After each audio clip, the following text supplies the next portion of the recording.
إن الحمد لله نحمده ونستعينه ونستغفره ونعوذ بالله من شرور أنفسنا ومن سيئات أعمالنا. من يهده الله فلا مضل له ومن يضلل فلا هادي له. وأشهد أن لا إله إلا الله وحده لا شريك له وأشهد أن محمدا عبده ورسوله. أما بعد، فإن خير الحديث كتاب الله وخير الهدي هدي محمد صلى الله عليه وسلم وشر الأمور محدثاتها وكل محدثة بدعة وكل بدعة ضلالة وكل ضلالة في النار. فأعوذ بالله السميع العليم من الشيطان الرجيم. بسم الله الرحمن الرحيم. يا أيها الناس اتقوا ربكم الذي خلقكم من نفس واحدة وخلق منها زوجها وبث منهما رجالا كثيرا ونساء واتقوا الله الذي تساءلون به والأرحام إن الله كان عليكم رقيبا. يا أيها الذين آمنوا اتقوا الله وقولوا قولا سديدا يصلح لكم أعمالكم ويغفر لكم ذنوبكم ومن يطع الله ورسوله فقد فاز فوزا عظيما.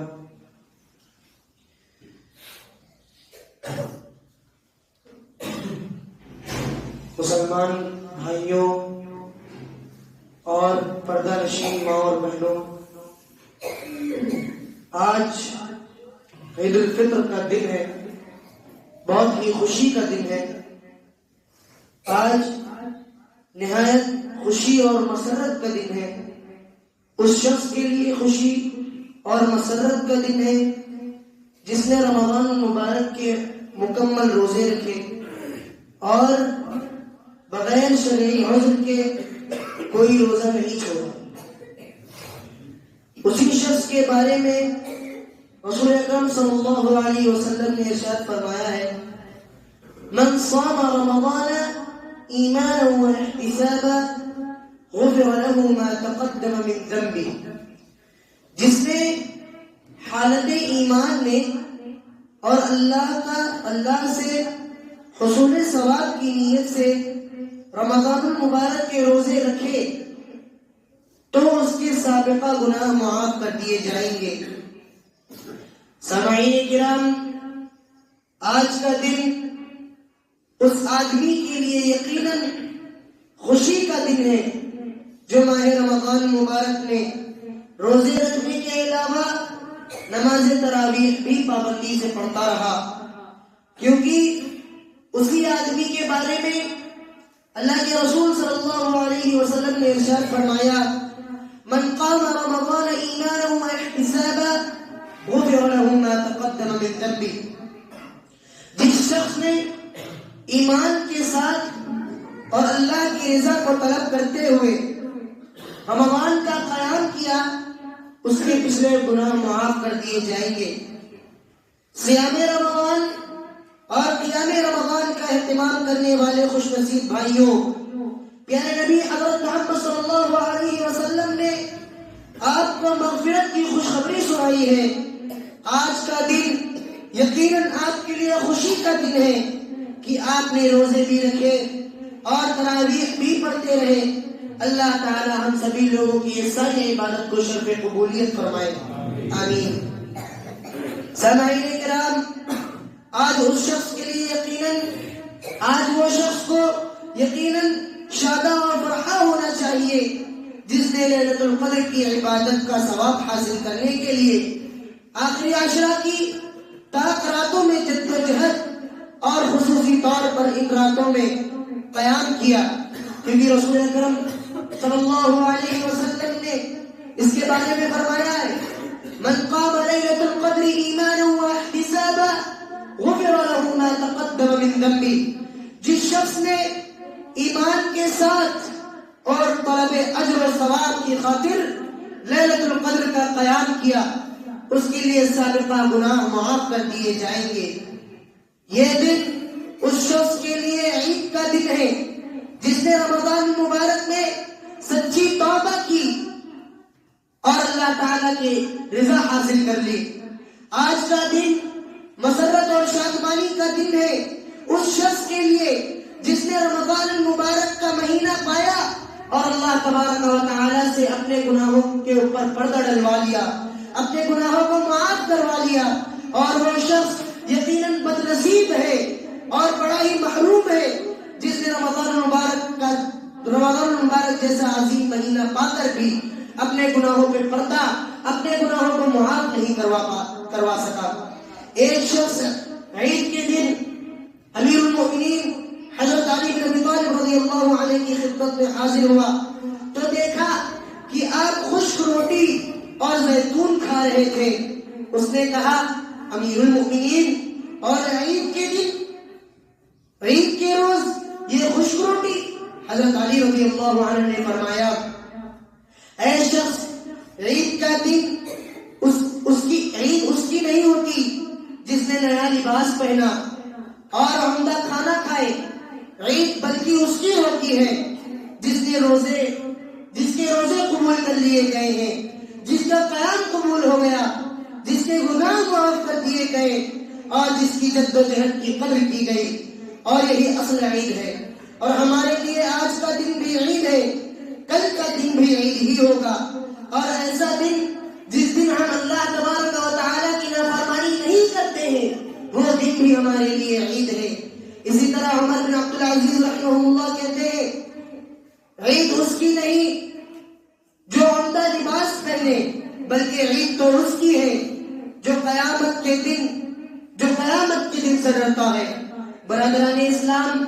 جن لوگوں کو اللہ تعالیٰ نے ماہ رمضان المبارک کے روزے رکھنے، اس کے قیام کرنے اور اس میں تلاوت قرآن کرنے، دعا اور صدقات و خیرات کرنے وغیرہ کی توفیق دی، انہیں آج اللہ تعالیٰ کا شکر ادا کرنا چاہیے، کیونکہ وہ یہ سب چیز اللہ تبارک و تعالیٰ کے فضل و کرم سے، اللہ تعالیٰ کے چاہنے سے کر سکے ہیں۔ اگر اللہ تعالیٰ نہ چاہتا تو ہم سب لوگ یہ سب نہیں کر سکتے، یا جس نے بھی یہ کیا ہے نہیں کر سکتا تھا۔ اللہ تعالیٰ کا فرمان ہے یرید اللہ بکم اليسر ولا یرید بکم العسر ولتکملوا العدة ولتکبروا اللہ علی ما ہداکم ولعلکم تشکرون۔ اللہ تعالیٰ تمہارے لیے آسانی چاہتا ہے، نہ کہ تمہارے لیے تنگی، اور تاکہ تم روزوں کی گنتی کو پوری کر لو، روزوں کی گنتی کو، اور اس نے جو تمہیں ہدایت دی ہے اس پر تم اللہ تعالیٰ کی بڑائی بیان کرو، اور تاکہ تم شکر ادا کرو۔ اس کے ساتھ ساتھ اللہ تعالیٰ سے دعا بھی کرنی چاہیے کہ وہ ہمارے روزے، ہمارا قیام اور ہماری دیگر عبادات کو قبول کر لے۔ سلف صالحین رحمہم اللہ 6 ماہ تک یہ دعا کرتے تھے کہ اللہ تبارک و تعالی ہمیں تمہارے ماہ رمضان جیسا عظیم مہینہ نصیب فرما، ماہ رمضان جیسا عظیم مہینہ نصیب فرما۔ اور جب رمضان المبارک کا مہینہ آ جاتا تو اس میں خوب جم کر، خوب ڈٹ کر عبادت کرتے، اور جب ماہ رمضان رخصت ہو جاتا، ماہ رمضان گزر جاتا، تو پھر وہ اللہ تبارک و تعالی سے یہ دعا کرتے تھے کہ اے اللہ، تو رمضان المبارک میں ہمارے جتنے بھی نیک اعمال ہیں کیے گئے ہیں تو انہیں قبول فرما لے۔ ارشاد باری تعالی ہے ان الذين هم من خشية ربهم مشفقون والذين هم بآيات ربهم يؤمنون والذين هم بربهم لا يشركون والذين يؤتون ما آتوا وقلوبهم وجلة أنهم إلى ربهم راجعون أولئك يسارعون في الخيرات وهم لها سابقون۔ بے شک جو لوگ اپنے رب کے خوف سے لرزنے والے ہیں، اور جو لوگ اپنے رب کی آیتوں پر ایمان رکھتے ہیں، اور جو اپنے رب کے ساتھ کسی کو شریک نہیں بناتے، اور جو اللہ کے لیے جو کچھ دیتا ہے اسے دیتے ہوئے، جو اللہ تبارک و تعالی جو کچھ دیتا ہے اسے دیتے ہوئے ان کے دلوں میں خوف رہتا ہے کہ کہیں ہماری یہ چیز رد نہ کر دی جائے۔ سامعین کرام، ان آیت مبارکہ میں اللہ تعالی نے جو صفات ذکر کی ہے، تمام مومنوں کو چاہیے کہ وہ یہ صفات اپنے اندر اختیار کریں۔ ان میں سے ایک یہ ہے کہ وہ عبادت کرتے ہوئے اس بات سے ڈرتے ہیں کہ اللہ تعالیٰ کہیں یہ عبادت ہماری رد نہ کر دے، اور اسی خوف کے بنا پر وہ اس سے دعا کرتے ہیں کہ وہ اپنے فضل و کرم سے اسے قبول کر لے۔ حضرت عائشہ بیان کرتی ہیں کہ انہوں نے رسول اکرم صلی اللہ علیہ وسلم سے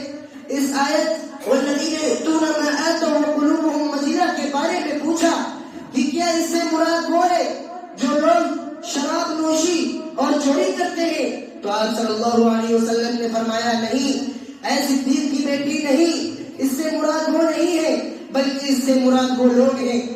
جو روزہ رکھتے ہیں، نماز پڑھتے ہیں اور صدقہ رکھتے ہیں، تو ان کے دلوں میں خوف ہوتا ہے کہ کہیں یہ عبادات رد نہ کر دی جائے۔ عزیزان گرامی، بعض لوگ رمضان المبارک میں تو عبادات کرتے ہیں، 5 وقت کی نمازوں کی پابندی کرتے ہیں، قرآن مجید کی تلاوت کرتے ہیں، اللہ تبارک و تعالیٰ کے ذکر سے اپنے زبانوں کو تر رکھتے ہیں، دعائیں کرتے ہیں، صدقات و خیرات کرتے ہیں، لیکن جب رمضان المبارک کا مہینہ گزر جاتا، رمضان المبارک کا مہینہ رخصت ہو جاتا، تو یہ ساری عبادات کو چھوڑ دیتے ہیں۔ خصوصاً کچھ لوگ تو ایسے ہوتے ہیں جو 5 وقتہ نمازوں کو چھوڑ دیتے ہیں، 5 فرض نمازوں میں غفلت اور سستی برتتے ہیں، اور یہ طرز عمل بالکل غلط ہے، کیونکہ جو اللہ ماہ رمضان کا رب ہے وہی اللہ شوال اور پورے سال میں جتنے مہینے ہیں ان کا رب ہے، اور ہم جس اللہ تعالیٰ کی رمضان مبارک میں عبادت کرتے ہیں اسی اللہ تعالیٰ کے ہمیں یہ حکم ہے کہ ہم موت آنے تک اللہ کی عبادت کرتے رہیں۔ ارشاد باری تعالیٰ ہے فسبح بحمد ربک وکن من الساجدین واعبد ربک حتی یأتیک الیقین۔ بس اپنے رب کی تعریف کے ساتھ تسبیح بیان کیجئے اور اس کی حضور سجدہ کرتے رہیے اور اپنے رب کی عبادت کرتے رہیے یہاں تک کہ آپ پر موت آ جائے۔ ان آیات مبارکہ میں اگرچہ خطاب حضرت محمد صلی اللہ علیہ وسلم کو ہے، لیکن یہ حکم جہاں آپ صلی اللہ علیہ وسلم کے لیے ہے وہیں پر آپ کی امت کے لیے بھی ہے۔ لہذا امت مسلمہ کو چاہیے کہ وہ اللہ تعالیٰ کی عبادت پر ثابت قدم رہے اور رمضان مبارک کا مہینہ گزرنے کے بعد اس سے انحراف نہ کرے، اور نبی کریم صلی اللہ علیہ وسلم کو وہی عمل سب سے محبوب تھا جس پر عمل کرنے والا ہمیشہ کرے اور اس میں انقطاع نہ آنے دے۔ اور حضرت شعبہ رضی اللہ عنہ بیان کرتے ہیں کہ رسول اللہ صلی اللہ علیہ وسلم نے ارشاد فرمایا تم استقامت اختیار کرو اور تم ہرگز اس کی طاقت نہیں رکھو گے، اور اس بات پر یقین کر لو کہ تمہارا بہترین عمل نماز پڑھنا ہے، اور ایک سچا مومن ہمیشہ وضو کی حالت میں رہتا ہے۔ اور اللہ تبارک و تعالی عقیدہ توحید اور عمل صالح پر استقامت اختیار کرنے والوں کے لیے یہ خوشخبری دی ہے ان الذين قالوا ربنا الله ثم استقاموا تتنزل عليهم الملائكة ألا تخافوا ولا تحزنوا وأبشروا بالجنة التي كنتم توعدون نحن أولياؤكم في الحياة الدنيا وفي الآخرة ولكم فيها ما تشتهي أنفسكم ولكم فيها ما تدعون نزلا من غفور رحيم۔ بے شک جن لوگوں نے کہا کہ ہمارا رب اللہ تعالیٰ ہے، پھر اسے عقیدہ توحید اور عمل صالح پر جمے رہے، ان پر فرشتے دنیا میں یا موت کے وقت یا قبر میں اترتے ہیں اور کہتے ہیں کہ تم آنے والے مراحل سے نہ ڈرو اور نہ ہی اہل و عیال کے چھوڑنے کا غم رکھو، اور تم اس جنت کی خوشخبری سن لو جس کا تمہیں وعدہ کیا جاتا ہے۔ ہم دنیا کی زندگی میں تمہارے دوست اور مددگار رہے اور آخرت میں بھی رہیں گے، اور وہاں تمہیں ہر وہ چیز ملے گی جس کی تمہارا نفس خواہش کرے گا، اور وہ چیز جس کی تم تمنا کرو گے یہ اس کی طرف سے تمہاری میزبانی ہوگی، اور جو نہایت معاف کرنے والا اور بڑا رحم کرنے والا ہے۔ سامعین کرام، شوال کے مہینے میں کچھ نفلی عبادت ہے، آئیے اس کو بھی جان لیں۔ جیسا کہ آپ رمضان المبارک میں فرض روزے رکھتے ہیں، اسی طرح آپ رمضان المبارک کے بعد نفلی روزے رکھتے ہیں، کیونکہ فرض عبادات میں جو کمی یا کوتاہی ہو جاتی ہے اسے نفلی عبادات سے پورا اور مکمل کیا جاتا ہے۔ اور نفلی روزوں میں خاص طور پر شوال کے 6 روزے ہیں جن کے بارے میں رسول اکرم صلی اللہ علیہ وسلم کا ارشاد گرامی ہے من صام رمضان ثم اتبعه ستا من شوال كان كصيام الدهر، جو شخص رمضان المبارک کے روزے رکھے پھر اس کے بعد شوال کے 6 روزے رکھے تو ایسے ہیں، وہ روزے ایسے ہیں جیسے اس نے پورے سال کے روزے رکھے۔ رمضان المبارک اور اس کے بعد شوال کے 6 روزوں کے پورے سال کے روزے ہونے کا برابر اس کے لیے قرار دیا کہ ایک نیکی اللہ تعالیٰ کے یہاں 10 نیکیوں کے برابر ہوتی ہے۔ اسی طرح پورے رمضان کے روزے 10 ماہ کے روزوں کے برابر ہوئے اور شوال کے روزے 60 دن یعنی 2 ماہ کے برابر ہوئے۔ اس سے مراد یہ نہیں ہے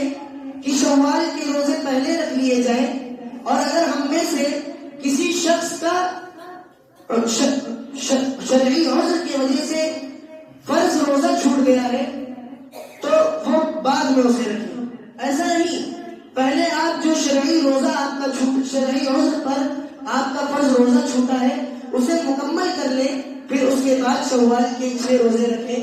شوال کے 6 روزے شوال کے مہینے میں آپ کسی دن بھی رکھ سکتے ہیں، 6 روزے رکھ سکتے ہیں، چاہے وہ آخری کے 6 دن رکھیں یا بیچ میں رکھیں یا شروعات کے رکھیں۔ آخر میں اللہ تبارک و تعالیٰ سے دعا ہے کہ اللہ تبارک و تعالیٰ ہم سبھی لوگوں کے رمضان المبارک میں کیے گئے ہوئے اعمال، کیے گئے ہوئے عبادات کو قبول فرما لے، آمین۔ اللہ تبارک و تعالیٰ رمضان المبارک میں کیے گئے ہوئے دعاؤں کو، صدقات و خیرات کو قبول فرما لے، آمین۔ اور آج کے دن کو شرعی حدود میں رہتے ہوئے، شریعت کے حدود میں رہتے ہوئے خوشی منانے کی توفیق عطا فرمائے، آمین۔ وآخر دعوانا ان الحمد للہ رب العالمین، والسلام علیکم ورحمۃ اللہ وبرکاتہ۔